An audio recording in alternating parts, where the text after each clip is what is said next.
السلام علیکم دوستوں، خوش آمدید ہے آپ کو بکار سکیری سٹوریز پر۔ آج کی خوفناک کہانی میں ہم بات کریں گے ایک لڑکے کی جسے اپنے والد کے گناہوں کا پردہ فاش کرنا پڑا۔ سایہ کی قید سے بچنے کی کوشش میں انیس نے کس طرح اپنے ماضی کا سامنا کیا، تو توجہ دیں اور دیکھیں یہ سنسنی خیز کہانی جو آپ کے دل کی دھڑکن تیز کر دے گی۔ موت کا بلاوا۔ رات کا گہرا سناٹا ہر طرف چھایا ہوا تھا۔ سرد ہوا کے جھونکوں کے ساتھ گاؤں کے درخت ایسے ہل رہے تھے جیسے کچھ کہنا چاہتے ہوں۔ یہ گاؤں اپنی پراسرار کہانیوں کے لیے مشہور تھا، خاص طور پر اس قبرستان کے بارے میں جو گاؤں کے کنارے واقع تھا۔ لوگ کہتے تھے کہ اس قبرستان سے عجیب آوازیں آتی ہیں جو کسی کو بلاتی ہیں۔ یہ آوازیں اکثر موت کا پیغام سمجھی جاتے۔ انیس کا گاؤں۔ انیس جو ایک نڈر نوجوان تھا، اپنی دادی کے ساتھ اس گاؤں میں رہتا تھا۔ دادی ہمیشہ اسے قبرستان کے قریب جانے سے منع کرتی تھی۔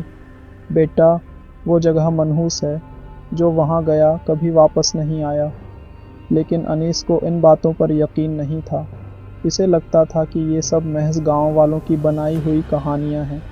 چیلنگ۔ ایک دن انیس کے دوست شعیب اور بلال نے اسے چیلنگ کیا، اگر تم واقعی بہادر ہو تو جمعرات کی رات قبرستان جا کر دکھاؤ۔ انیس نے اپنی انا کو چوٹ لگنے نہ دی اور فوراً چیلنگ قبول کر لیا۔ میں جا کر دکھاؤں گا اور تمہیں ثابت کروں گا کہ وہاں کچھ نہیں ہے۔ رات کی تیاری۔ رات کو 11 بجے انیس نے ایک ٹارچ اور ایک جیکٹ لی اور قبرستان کی طرف چل پڑا۔ گاؤں کے راستے سنسان تھے اور دوڑ تک کوئی نظر نہیں آ رہا تھا۔ ہر طرف خاموشی تھی، صرف سرد ہوا کی سرسراہٹ سنائی دے رہی تھی۔ قبرستان کا منظر۔ قبرستان کے قریب پہنچ کر انیس نے دیکھا کہ وہاں کا ماحول عجیب سا لگ رہا تھا۔ درختوں کی شاخیں ہوا کے ساتھ حرکت کر رہی تھیں اور ہر چیز پر پراسرار سایہ چھایا ہوا تھا۔ جیسے ہی وہ دروازے کے قریب پہنچا، ایک بوڑھی عورت اس کے سامنے آ گئی۔ واپس چلے جاؤ بیٹا، یہاں موت تمہارا انتظار کر رہی ہے۔ انیس نے اسے نظر انداز کیا اور دروازہ کھول کر اندر داخل ہو گیا۔ عجیب آوازیں۔ قبرستان کے اندر داخل ہوتے ہی انیس نے محسوس کیا کہ ہر طرف عجیب سی خاموشی چھا گئی ہے۔ اچانک اسے ایک مدھم سی آواز سنائی دی، انیس، انیس۔ یہ آواز جیسے کسی دور دراز جگہ سے آ رہی تھی، لیکن وہ صاف سن سکتا تھا۔ خوف کے باوجود انیس نے اس آواز کے پیچھے جانے کا فیصلہ کیا۔ پراسرار قبر چلتے چلتے انیس ایک پرانی خستہ حال قبر کے پاس پہنچا۔ اس قبر پر کوئی نام یا نشان نہیں تھا، لیکن وہاں موجود نقوش اسے عجیب لگے۔ اچانک ہوا تیز ہو گئی اور انیس نے محسوس کیا کہ اس کے ارد گرد کا ماحول بدلنے لگا ہے۔ یہ آوازیں کس کی تھیں؟ کیا یہ واقعی موت کا بلاوا تھا یا کچھ اور راز چھپا ہوا تھا؟ انیس کے قدم اس پراسرار قبر کے پاس رک گئے۔ اس کے دل کی دھڑکنیں تیز ہو چکی تھیں اور سرد ہوا اس کے چہرے سے ٹکرا رہی تھی۔ اچانک قبر کے نقوش مدھم روشنی میں چمکنے لگے۔ وہ حیرت اور خوف سے پیچھے ہٹنا چاہتا تھا، لیکن جیسے کوئی نادیدہ قوت اسے وہیں روک رہی ہو۔ قبر سے ایک سرگوشی کی آواز سنائی دی، تم آ گئے ہو انیس، میں تمہارا انتظار کر رہا تھا۔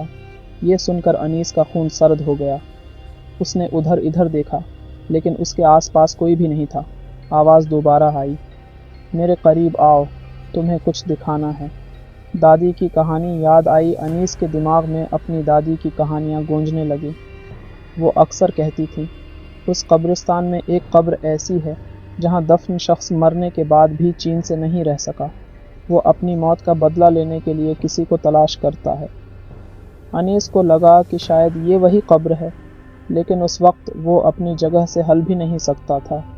ایک سایہ نمودار ہوا۔ اچانک قبر کے قریب سے دھند اٹھنے لگی اور اس میں سے ایک سایہ نمودار ہوا۔ وہ سایہ ایک قدیم لباس پہنے ہوئے تھا اور اس کی آنکھیں سرخ انگاروں کی مانند چمک رہی تھیں۔ سایہ انیس کی طرف جھکا اور دھیمی آواز میں بولا، تم میرے پاس کیوں آئے ہو؟ کیا تم بھی ان لوگوں میں سے ہو جنہوں نے میرا خون بہایا؟ انیس نے کانپتی ہوئی آواز میں کہا، میں یہاں صرف ایک چیلنج کے لیے آیا ہوں، مجھے کچھ معلوم نہیں۔ راز کا پردہ فاش۔ سایہ مسکرایا اور بولا، چیلنج؟ تم نے اپنی قسمت خود چن لی ہے، لیکن تمہیں یہ جاننا ہوگا کہ میں کون ہوں۔ یہ کہہ کر سایہ ہوا میں معلق ہو گیا اور اس کے ارد گرد عجیب مناظر نمودار ہونے لگے۔ انیس نے دیکھا کہ ایک بڑے حویلی کے دروازے پر کچھ لوگ ایک شخص کو قتل کر رہے تھے۔ وہ شخص سایہ تھا جو اپنی موت کا بدلہ لینے کے لیے بے قرار تھا۔ سایہ کی شرط سایہ بولا، اگر تم یہاں سے زندہ جانا چاہتے ہو تو تمہیں میرے قاتلوں کا پتہ لگانا ہوگا اور ان سے میرا بدلہ لینا ہوگا۔ انیس نے خوفزدہ ہو کر کہا، میں یہ کیسے کروں گا؟ سایہ ہنسنے لگا، یہ میرا مسئلہ نہیں، تمہارے پاس صرف 3 دن ہیں۔ اگر تم نے میری شرط پوری نہ کی تو تمہیں بھی اس قبر کا حصہ بننا ہوگا۔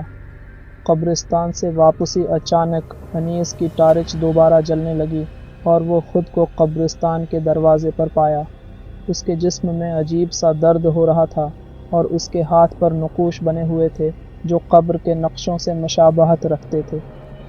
انیس جانتا تھا کہ وہ کسی مصیبت میں پھنس چکا ہے، لیکن وہ یہ نہیں سمجھ پا رہا تھا کہ ان قاتلوں کو کیسے تلاش کرے گا اور اگر وہ کامیاب نہ ہوا تو کیا ہوگا۔ انیس کے لیے آگے کیا ہوگا؟ کیا وہ سایہ کی شرط پوری کر پائے گا؟ انیس کے ہاتھ پر بنے نقوش دھیرے دھیرے جلنے لگے جیسے وہ کوئی اشارہ دے رہے ہوں۔ وہ پسینے میں شرابور تھا اور تیز قدموں سے گاؤں کی طرف واپس جانے لگا۔ ہر قدم کے ساتھ اسے سایہ کی باتیں یاد آ رہی تھیں۔ تمہارے پاس صرف 3 دن ہیں۔ دادی کا خوف گھر پہنچ کر انیس نے اپنی دادی کو ساری بات بتائی۔ دادی کا چہرہ زرد ہو گیا۔ میں نے تمہیں منع کیا تھا بیٹا، وہ قبرستان بہت منحوس ہے۔ وہ سایہ بدروح ہے جو اپنی موت کا بدلہ لینے کے لیے بے چین ہے۔ دادی، لیکن وہ قاتل کون ہیں اور میں انہیں کہاں تلاش کروں؟ انیس نے بے بسی سے پوچھا۔ دادی نے سر جھکا کر کہا، یہ گاؤں اس راز سے جڑا ہوا ہے۔ کچھ سال پہلے حویلی کے مالک کے ساتھ کچھ ایسا ہوا تھا جو آج بھی کوئی نہیں جانتا۔ شاید تمہیں وہاں جا کر کچھ سراغ ملے۔ حویلی کی تلاش اگلے دن انیس اپنے دوست شعیب اور بلال کے ساتھ حویلی کی طرف روانہ ہوا۔ حویلی گاؤں سے کچھ فاصلے پر تھی اور بہت پرانی اور ویران لگ رہی تھی۔ جیسے ہی وہ حویلی کے قریب پہنچے، عجیب سی خاموشی چھا گئی اور ہوا میں خفیف سی سرگوشیاں سنائی دینے لگیں۔ حویلی کے اندر حویلی کے دروازے کو دھکا دیتے ہی ایک زوردار آواز گونجی، جیسے کوئی دروازے کے پیچھے سے دھکیل رہا ہو۔ اندر داخل ہوتے ہی دیواروں پر خون کے دھبے نظر آئے اور ایک میز پر ایک پرانی ڈائری رکھی ہوئی تھی۔ انیس نے ڈائری کھولی تو اس میں ایک کہانی لکھی ہوئی تھی۔ یہ 20 سال پہلے کی بات ہے۔ میں نے اپنے بھائیوں پر بھروسہ کیا لیکن انہوں نے مجھے دھوکہ دیا۔ میرے ہی خاندان نے میری جائیداد کے لیے میرا خون بہایا۔ اب میں ان سے بدلہ لیے بغیر چین نہیں لوں گا۔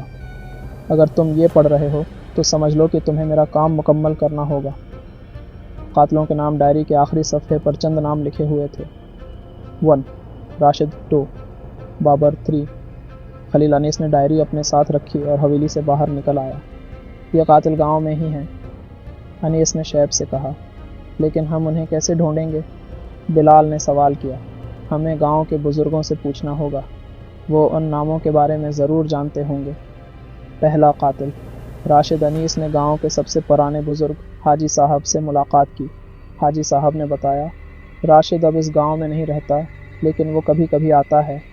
وہ اس گاؤں کی سب سے پرانی مسجد میں دیکھا جاتا ہے۔ رات کو انیس اور اس کے دوست مسجد کے قریب پہنچے۔ وہاں راشد واقعی موجود تھا۔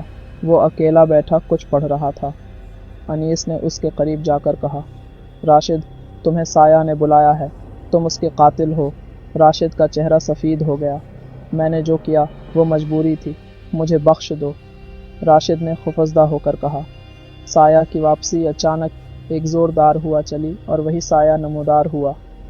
راشد، تم نے میرا خون بہایا، اب تمہاری باری ہے۔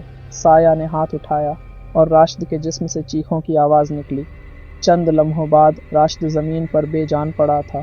انیس کا خوف انیس اور اس کے دوست خوفزدہ ہو کر ایک دوسرے کو دیکھنے لگے۔ سایہ انیس کی طرف مڑا اور کہا، اب تمہارے پاس 2 دن ہیں، باقی قاتلوں کو تلاش کرو۔ انیس اب کیا کرے گا؟ کیا وہ باقی قاتلوں کو تلاش کر پائے گا؟ راشد کی موت کے بعد انیس کا خوف اور بڑھ گیا تھا۔ سایہ کی باتیں اس کے کانوں میں گونج رہی تھیں۔ اب تمہارے پاس 2 دن ہیں، دوسرے قاتل کی تلاش۔ انیس اور اس کے دوست رات بھر سو نہ سکے۔ وہ مسلسل یہ سوچ رہے تھے کہ دوسرا قاتل بابر کہاں ہوگا۔ صبح ہوتے ہی انیس نے گاؤں کے ایک اور بزرگ مولوی عارف سے ملاقات کی۔